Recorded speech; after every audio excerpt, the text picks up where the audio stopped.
100 g de farine, 70 g de sucre roux,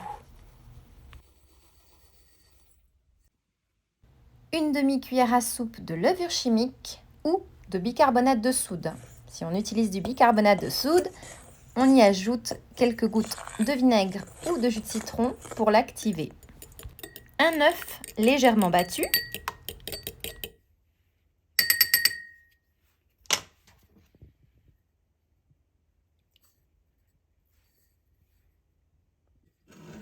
ajouter 200 ml de lait.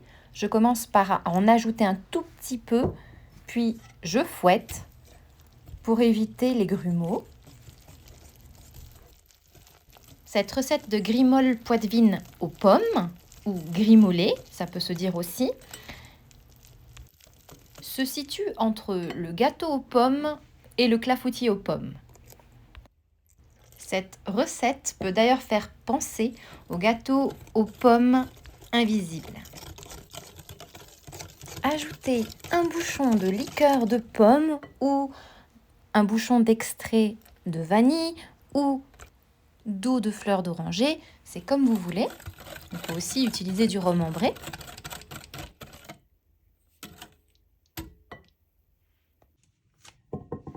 Utilisez un moule à tarte d'un diamètre d'environ 25 cm puisque on veut obtenir un gâteau plutôt fin. Le couvrir de papier cuisson, j'ai humidifié mon moule à tarte pour faire adhérer aisément mon papier cuisson.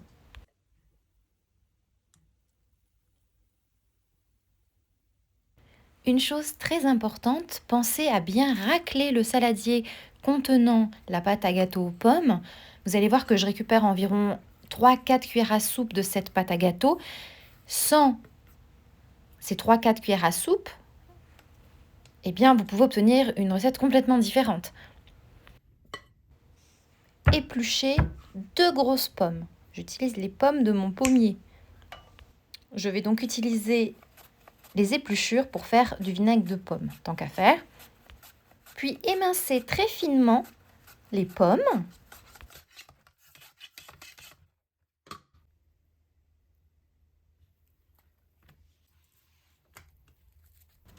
Les ajouter sur la pâte à gâteau, sur la pâte à clafoutis.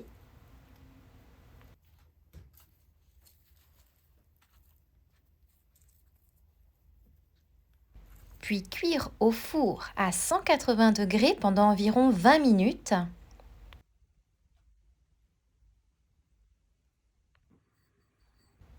Parallèlement, faire fondre 50 g de beurre. Vous pouvez bien sûr utiliser un beurre salé ou pas, selon vos préférences.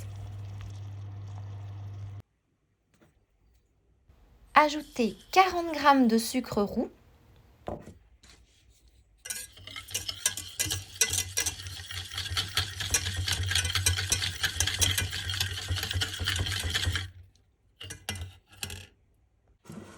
Ajoutez un œuf battu légèrement.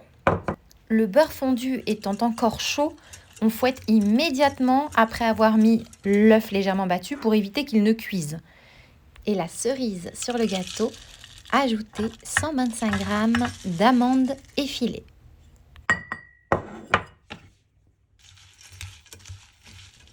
Mélangez en soulevant la masse pour éviter de casser les amandes effilées, ce serait dommage. Puis verser sur le gâteau aux pommes sorti du four et couvrir toute la surface.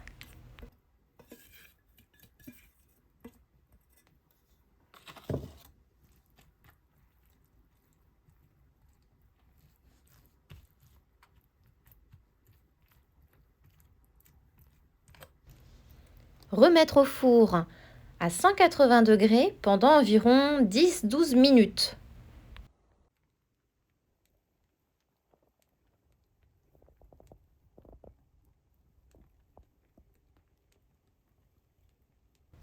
C'est le dessert parfait pour une recette de novembre. C'est facile, c'est rapide, c'est délicieux, c'est léger. ce gâteau n'a que des qualités.